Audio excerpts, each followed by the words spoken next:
عہد عتیق میں سے پرانا عہد نامہ میں سے ہم دیکھتے ہیں تاریخ کی کتابوں میں سے پہلی کتاب، تاریخ کی کتب میں سے پہلی کتاب یشوع کی کتاب، اس کا پہلا باب۔ تاریخ کی 12 کتابیں ہیں۔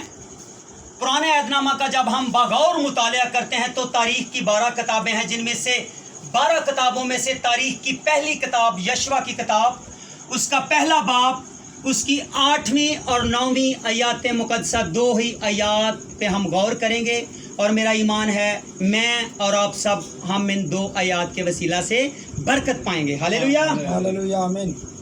بائبل مقدس میں سے ہم پڑھتے ہیں، لکھا ہے شریعت کی یہ کتاب تیرے منہ سے نہ ہٹے، بلکہ دن اور رات تجھے اسی کا دھیان رہے۔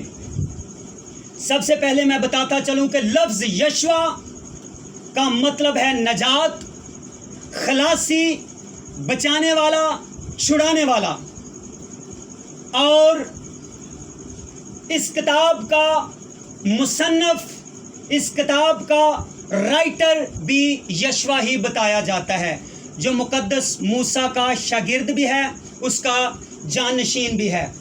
جب ہم بائبل مقدس کا بغور مطالعہ کرتے ہیں تو یشوع کی کتاب کے 24 باب 658 آیات ہیں۔ بائبل مقدس کا جب ہم بغور مطالعہ کرتے ہیں تو بائبل مقدس کے 1189 باب، 31,102 آیات، 7,88,258 الفاظ ہیں۔ لفظ بائبل کا مطلب ہے کتابوں کا مجموعہ۔ لفظ بائبل جو ہے، بائبل لفظ بیبلیوس سے ماخذ ہے، اور میرے عزیزو زیادہ لمبا ہم تعارف نہیں کروائیں گے، ہم یہی کہیں گے کہ بائبل مقدس، یہ جو میرے ہاتھ میں کتاب ہے، اس کا تقریباً 400 سے زیادہ زبانوں میں یہ کتاب لکھی جا چکی ہے اور اس کے تراجم ہو چکے ہیں۔ اور میں آپ کو بتاتا چلوں کہ یہ کتاب جو میرے ہاتھ میں ہے، دنیا میں سب سے زیادہ پڑھی جانے والی، دنیا میں سب سے زیادہ لکھی جانے والی، دنیا میں سب سے زیادہ فروخت ہونے والی، اور دنیا میں سب سے زیادہ پڑھ کر انسانوں کو تبدیل کرنے والی کتاب ہے۔ زوردار تالیاں۔ ہاللیلویہ۔ اور میرے عزیزو پھر اسی آیت پہ آئیں گے، شریعت کی یہ کتاب تیرے منہ سے نہ ہٹے۔ لفظ شریعت کا مطلب ہے آئین، قوانین، وہ باتیں، وہ عہد جو خدا نے اپنے لوگوں کے ساتھ باندھا، وہ قاعدے، وہ قوانین، وہ آئین جو خدا نے اپنے مقدسین کے ساتھ باندھا۔ یہ کتاب جو آپ دیکھ رہے ہیں، اس کتاب کو لکھنے کے لیے خدا نے 40 لوگوں کا چناؤ کیا۔ 32 وہ لوگ ہیں جنہوں نے پرانا عہد نامہ لکھا، 8 وہ لوگ ہیں جنہوں نے عہد جدید یعنی نیا عہد نامہ لکھا۔ اور میرے عزیزو، شریعت کی یہ کتاب تیرے منہ سے نہ ہٹے بڑا ہی مشکل ہے۔ ہر وقت بائبل کو سامنے رکھنا بہت مشکل ہے، ہر وقت بائبل کو ساتھ لیے پھرنا بہت مشکل ہے۔ جب ہم اس بات کا بغور سوچتے ہیں، مطالعہ کرتے ہیں، تو جب ہم اس کی تفسیر پڑھتے ہیں تو لکھا ہے شریعت کی یہ کتاب تیرے منہ سے نہ ہٹے، بلکہ دن اور رات تجھے اسی کا دھیان رہے۔ لفظ دھیان جو ہے عبرانی زبان میں اس کا مطلب ہے جگالی کرنا۔ پائیو، لفظ دھیان دا مطلب ہے جگالی کرنا۔ جگالی ادو جانور کرتا ہے جدو پٹھے کھاندا ہے، وہ پٹھے کھا کے قلعے تے بہ جاندا ہے، اپنے اندروں پٹھے کڈدا ہے، وہ جگالی کردا ہے، وہ پٹھے اندر لے جاندا ہے، نویں پٹھے کڈدا ہے، پھر جگالی کردا ہے، پھر اندر لے جاندا ہے۔ اسی طرح ہی وہ پروسیجر جاری رہندا ہے، اونی دیر تک وہ ہٹتا نہیں جگالی کرنوں جنی دیر تک سارے پٹھے بریک نہیں ہو جاندے۔ وہ جدو جگالی کر لیندا ہے، وہ پٹھے اندر چلے جاندے نے، پھر انہوں طاقت دیندے نے۔ اسی طرح خدا اس جانور وہ جو بار بار جگالی کرتا ہے، اندر لے جاتا ہے، بار بار خدا بھی کہتا ہے اسے بار بار پڑھ، بار بار پڑھ، بار بار پڑھ، تفسیروں کو سیکھ، استادوں سے سیکھ، جب تک یہ تجھے روحانی طاقت نہ دے دے۔ یہ بائبلیں شلفوں پہ سجانے کے لیے، سجدے کرنے کے لیے، سرہانے رکھنے کے لیے 10 بائبل مقدسیں گھر میں رکھنے کا کوئی فائدہ نہیں ہے۔ صرف آج ہم موسٹلی یہی بات سیکھیں گے کہ بائبل گھروں میں رکھی تو ہے، اپنے ساتھ تو لیے پھرتے ہیں، پر اس کو پڑھ، اور نہ صرف پڑھ بار اس کی तफसीर भी सीख, इसकी तशरीह भी सीख, खुदा से इसकी दनाई और अकल मांग। इसके लिए टीचर ज़रूरी है। कोई भी भाई पॉल अगर अच्छी बाइबल को समझते हैं तो हमारा काम है हम इनसे पूछें, इनसे सलाहकारी करें।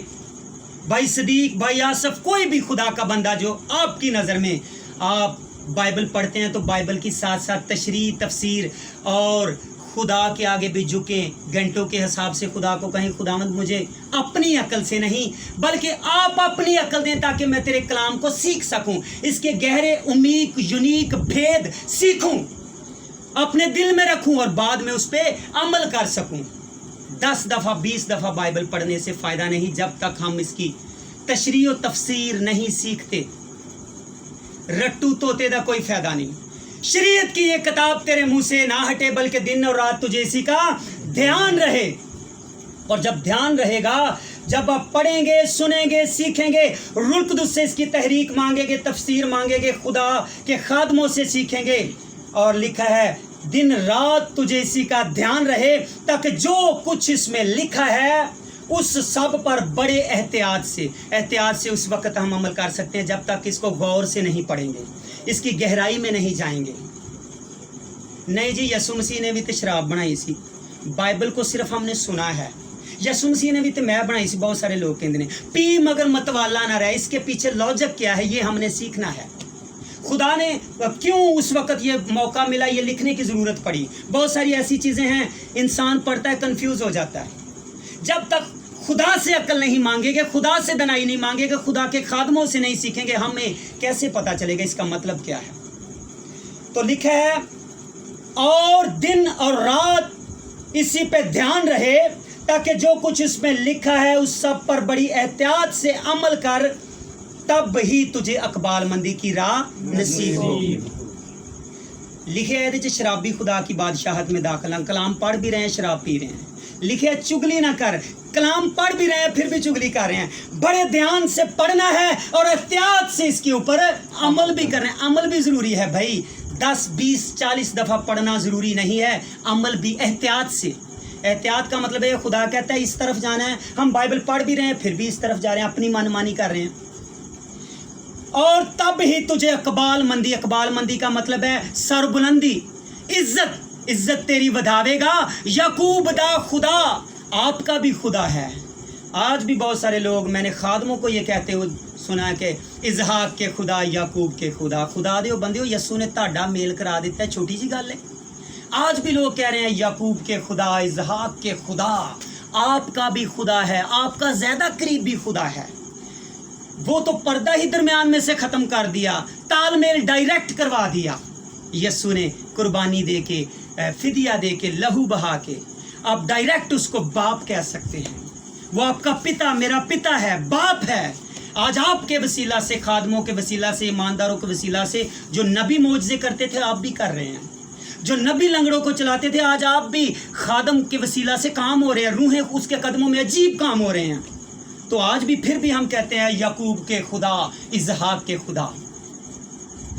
दिन और रात इसी पे ध्यान रहे ताकि जो कुछ लिखा है इस पे अमल कर सके, और तब ही तुझे इकबालमंदी की राह नसीब होगी और तू खूब कामयाब, ऐनाक नहीं बल्कि खूब कामयाब होगा।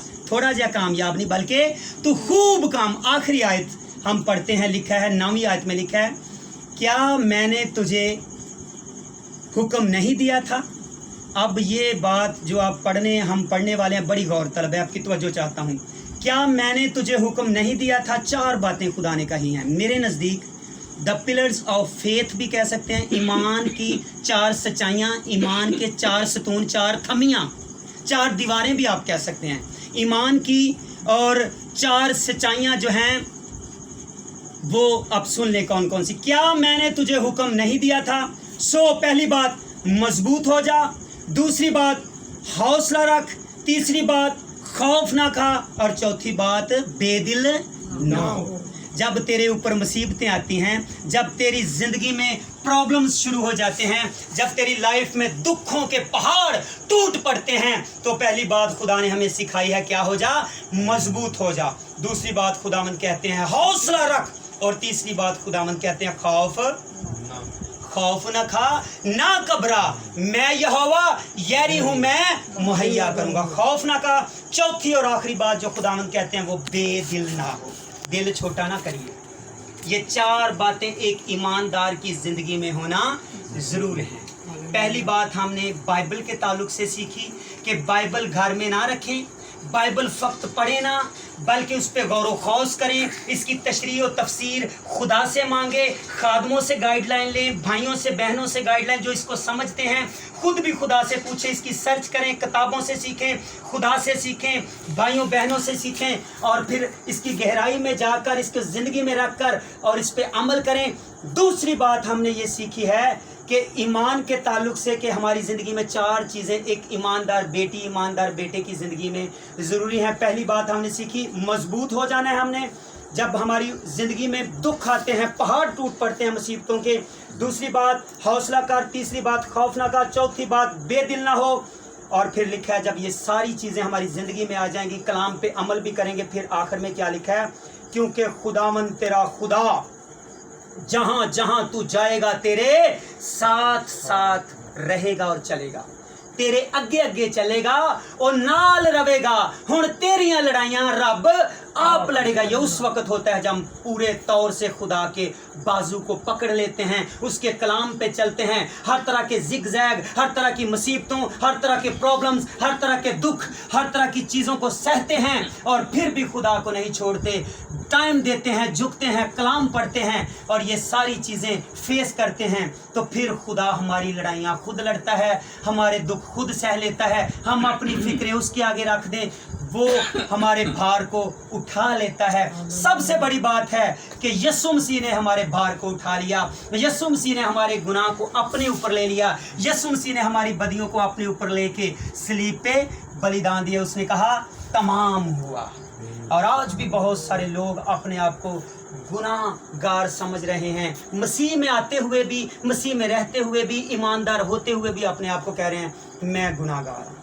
भाई आप अपने पिछले गुनाहों को याद ना करें, वो मसीह ने माफ़ कर दी। अगली ज़िंदगी जो है हम कोशिश करें ईमान में जीने की, अपनी साफ़ सुथरी पाकीज़ा ज़िंदगी जीने की। बेशक हम इंसान हैं, हमसे खताएं भी होती हैं, मगर कोशिश करें ऐसा बड़ा गुनाह ना हो जो काबिल माफ़ी काबिल तलाफ़ी ना हो, बल्कि छोटी छोटी बातों का तो मुक़द्दस पौलुस रसूल भी कहते हैं कि हम बातों बातों में खताएँ करते हैं। सो आए मेरे जीजो, सबसे पहली बात, 2 बातें इसमें जो मेन है वो ये हैं कि खुदा के कलाम को तरजीह देनी है, खुदा के कलाम को ना सिर्फ पढ़ना बल्कि सीखना है रूह कुदस की हिदायत से।